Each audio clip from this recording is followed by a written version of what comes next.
తాకట్లో ఉన్న మీ బంగారాన్ని విడిపించి ఆ రోజు ఆన్లైన్ రేటుకి కొంటాం. Sharma gold company. నమస్తే, వెల్కమ్ టు సుమన్ టీవీ. నేను గిరిజ. ఈ ఫిబ్రవరి మాసంలో ద్వాదశ రాశుల వారికి ఏ విధంగా ఉండబోతోంది?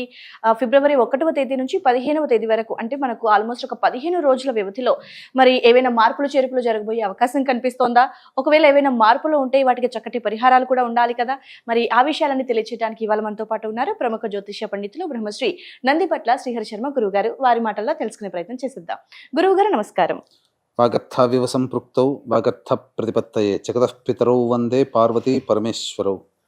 సదాశివసమారంభాం శంకరాచార్య మధ్యమాం అస్మదాచార్య పర్యంతం వందే గురు పరంపరాం. ఆదిత్యాయ చ సోమాయ మంగళాయ బుధాయ చ గురు శుక్ర శనిభ్యశ్చ రాహవే కేతవే నమః. శృంగేరి జగద్గురు పీఠాధిపతులకి, కంచి పీఠాధిపతులకి నమస్కారములు తెలియజేసుకుంటూ కార్యక్రమాన్ని ప్రారంభిద్దాం. గురుగారు, సింహరాశి వారికి ఈ ఫిబ్రవరి మాసంలో 1 నుంచి 15వ తేదీ వరకు రాశిపరంగా ఏ విధంగా ఉండబోతుంది అంటారు? గురుగారు తెలియజేస్తారా? సింహరాశి వారికి ఫిబ్రవరి 1వ తారీఖు నుంచి 15వ తారీఖు వరకు ఏ విధంగా ఉండబోతుందో తెలుసుకునే ముందు గ్రహ సంచారం గురించి తెలుసుకుందాం. ప్రధానంగా చూసుకున్నట్లయితే ఈ సింహరాశి వారికి 7వ స్థానంలో శని ప్రభావం కావున ప్రధానంగా ఈ శని మీకు యోగకారకత్వమే, అంటే నిర్ణయాలు తీసుకోవడం లేదా కలిసి పనిచేసేటువంటి వాళ్ళతో ఇబ్బందులు తప్ప స్వతంత్రంగా తీసుకున్న నిర్ణయాలన్నీ కూడా మీకు యోగిస్తాయని చెప్పవచ్చు. ఇక 6వ మందు రవి బుధుని యొక్క పరిస్థితి, ఇది చాలా యోగదాయకమైనటువంటి పరిస్థితి. ప్రధానంగా వృత్తి ఉద్యోగాల్లో అనుకూలతని తీసుకొచ్చేటువంటి పరిస్థితి. అనగా ఈ నెల 14వ తారీఖు నుంచి రవి మార్పు చెందాడు. మకర సంక్రాంతి నుంచి మకర రాశిలోకి రవి. కాబట్టి ఫిబ్రవరి 15 వరకు కూడా రవి, ఫిబ్రవరి 12వ తారీఖు వరకు కూడా రవి ఈ యొక్క మకర రాశిలోనే ఉండడం జరుగుతుంది. ఈ కారణం చేత ఫిబ్రవరి 12 వరకు అనుకూలమైనటువంటి పరిస్థితులే గోచరమవుతున్నాయి. ముఖ్యంగా ప్రభుత్వపరమైనటువంటి ఉద్యోగాల్లో ఉన్నటువంటి వాళ్ళు కోరుకున్న చోటికి బదిలీలు కానీ ప్రమోషన్స్ కానీ కలుగుతాయి. ప్రభుత్వ పరంగా ఆదాయాన్ని పొందేటువంటి కాంట్రాక్టర్లు కావచ్చు, వ్యాపారస్తులు కావచ్చు, ఎవరికైనా కానీ వాళ్ళకి బిల్లులు పాస్ అవ్వడం, తద్వారా డబ్బులు చేతికి అందడం అనేటువంటిది జరగబోతుంది.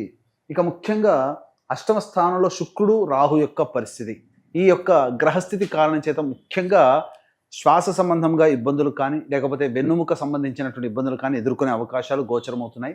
స్త్రీలతో వ్యవహరించేటప్పుడు జాగ్రత్తలు పాటించండి. ఎక్కువగా వాగ్వివాదాలు చోటు చేసుకునే అవకాశాలు ఉన్నాయి కాబట్టి లౌక్యంతో వ్యవహరించే ప్రయత్నం చేయండి. ఇక 10వ స్థానంలో ఉన్నటువంటి గురువు వక్రీకరించినటువంటి స్థితి పొంది ఉండడం, ఈ కారణం చేత సింహరాశిలో జన్మించినటువంటి వారికి ప్రధానంగా బాధ్యతలు పెరుగుతాయి. అలాగే దూర ప్రాంత ప్రయాణ సూచన కనబడుతుంది. అలాగే ఈ గురువు కూడాను యోగదాయకంగా ఉండబోతున్నాడు. గురు అనుగ్రహం సంపూర్ణంగా ఉండడం వల్ల పెద్దల యొక్క అనుగ్రహంతో కార్యక్రమాలన్నీ కూడా చక్కబెట్టుకుంటారని చెప్పవచ్చు.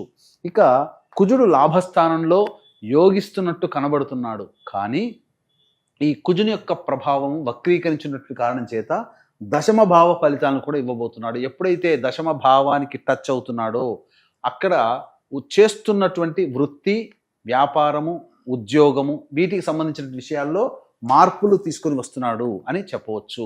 ఇక ప్రధానంగా అంటే ఈ నెల 22వ తారీఖు నుంచి స్తంభించి ఉంటున్నాడు కుజుడు. దాదాపు ఒక 2 నెలల పైచులకు కుజుడు అక్కడే స్థితి పొంది ఉంటాడు. కాబట్టి ఉద్యోగంలో మార్పుల్ని సూచించే అవకాశం ఈ యొక్క సింహరాశి వారికి జనవరి 22వ తారీఖు తర్వాత నుంచి సూచనలు ఏర్పడుతున్నాయి.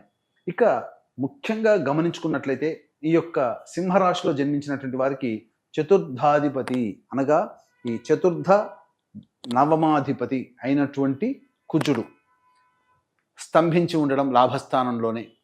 కాబట్టి ఏమవుతుంది, గృహ మార్పులకి లేదా గృహోపకరణాల వస్తువుల కొనుగోలుకి, వాహన మార్పులకి, లేదా తల్లిగారి ఆరోగ్యం పట్ల శ్రద్ధ వహించాల్సి రావడం, ఇలాంటి పనులకి ఈ కుజుడు కొంత ఇబ్బంది కలిగించే అవకాశాలు గోచరమవుతుంది. కాబట్టి వాహనాన్ని నడిపేటప్పుడు జాగ్రత్తలు పాటించండి. ఇక ఏ రంగంలో ఉన్నటువంటి వారికి అనుకూలతగా ఉంటుందని అంటే ముఖ్యంగా FMCG, FMCG, boarding and lodging, అలాగే supermarkets, general stores, restaurant బిజినెస్లు, హోటల్స్, పూజా సామాన్లు, తీర్థయాత్రలు నడిపేటువంటి వాళ్ళు, రోడ్ సైడ్ వెండర్సు, అలాగే కర్రీ పాయింట్స్ నడిపేటువంటి వాళ్ళు, ఎడ్యుకేషనల్ ఇన్స్టిట్యూషన్స్, జ్యువెలరీ రంగంలో ఉన్నటువంటి వాళ్ళు, వీళ్ళందరికీ కూడా అనుకూలత ఎక్కువగా ఉండబోతుంది. ధనాదాయం చాలా చక్కగా ఉంటుంది. ముఖ్యంగా ఈ చెప్పినటువంటి రంగంలో ఉన్నటువంటి వాళ్ళకి వ్యాపార విస్తరణకి కావచ్చు, లేకపోతే మీరు ఏదైనా పెట్టుబడులు అందులో పెట్టినా కానీ మీకు ధనాదాయం చాలా చక్కగా ఉంటుంది. ఆ విధంగా వ్యాపార విస్తరణకి కార్యక్రమాలకి మీరు శ్రీకారం చుట్టబోతున్నారు. ఇక కుజుని యొక్క ప్రభావం చూసుకున్నట్లయితే ప్రధానంగా రియల్ ఎస్టేట్ రంగంలో ఉన్నటువంటి వాళ్ళు, లాయర్ వృత్తిలో ఉన్నటువంటి వాళ్ళు, రైతులు, వీళ్ళందరూ కూడాను సాధారణమైనటువంటి ఆదాయం ఉంటుంది. కాబట్టి కొత్తగా పంటలు కానీ లేదా వృత్తుల్లో విస్తరణకి సంబంధించినటువంటి కానీ లేకపోతే భూపరమైనటువంటి లావాదేవీల్లో కొత్త కొత్త ప్రాజెక్టులు కానీ తీసుకోకపోవడమే మేలని గమనించాలి. ఎందుకంటే సమయం అనుకూలంగా లేనప్పుడు కొన్ని పనులు మనం చేసినా మనకు అనుకూలంగా ఉండవు. కాబట్టి జాగ్రత్తలు పాటించండి. సాధారణంగా గడుస్తున్నటువంటి కాలానికి అనుగుణంగా మీరు వెళ్ళండి తప్ప కాలానికి ఎదురైతే వేసే విధంగా మీ సొంత నిర్ణయాలు తీసుకొని మీ యొక్క జీవితాన్ని ఇబ్బంది పెట్టుకోవద్దు అని చెప్పవచ్చు. ఇక ప్రధానంగా చూసుకున్నట్లయితే నిరుద్యోగస్తులకి ఉద్యోగము లభించే అవకాశము గోచరమవుతుంది. ఉద్యోగపరంగా ఎటువంటి ఇబ్బందులు అనేటువంటివి ఉండబోవు. అలాగే ప్రమోషన్స్ కోసం ఎదురు చూసేటువంటి వ్యక్తులకి చక్కగా ప్రమోషన్స్తో కూడుకున్నటువంటి బదిలీలు కానీ లేకపోతే ప్రమోషన్స్ కానీ మీకు కలుగుతాయని చెప్పవచ్చు. తర్వాత చెప్పొచ్చేది ఏమిటంటే ఈ యొక్క సింహరాశిలో జన్మించినటువంటి వారికి ప్రధానంగా మిశ్రమమైనటువంటి ధనాదాయము ఫలితములు ఉంటాయి. ఖర్చులు, ఆదాయము, సుఖము, సంతోషము, కష్టము ఇవన్నీ కూడా సరి సమానంగానే ఉంటాయి. అయితే మనం గత కొన్ని నెలలుగా ఏ రోజుల్లో ఖర్చులు ఎక్కువగా ఉంటాయి, ఏ రోజుల్లో ఆదాయం ఎక్కువగా ఉంటుంది, ఏ రోజుల్లో మానసిక ప్రశాంతత లోపిస్తుంది అనే విషయాల గురించి క్లుప్తంగా తెలియచేసుకుందాం. ముందుగా వీక్షించేటువంటి ప్రేక్షకులకి గమనిక, ఈ మాఘమాసము పవిత్రమైనటువంటిది. అట్టి పవిత్రమైనటువంటి మాఘమాసములో త్రివేణి సంగమం ప్రయాగలో 144 ఏళ్లకి వచ్చేటువంటి కుంభమేళాలో ఈ యొక్క జాతకరీత్యా కలుగు విద్య, వివాహ, ఉద్యోగ, దాంపత్య, సంతాన, అనారోగ్య సమస్యల నివారణకి మరియు ఇప్పుడు సమస్యలు ఎదుర్కొంటున్నామంటే గత జన్మ కర్మదోషాలు కాబట్టి కర్మదోష నివారణ హోమాలు ఈ యొక్క సంవత్సరం అంతా కూడా శని భగవానుడు 12 రాశులని బాధిస్తాడు.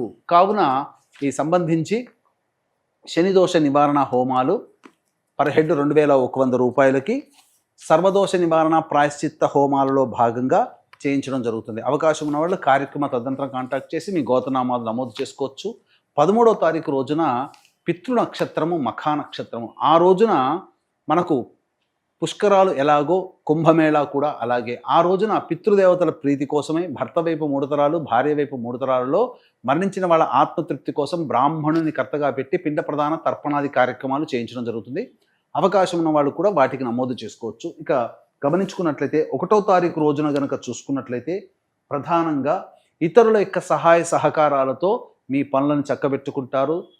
ధనాదాయం చాలా చక్కగా ఉంటుంది. కాకపోతే ప్రశాంతత లోపిస్తుంది.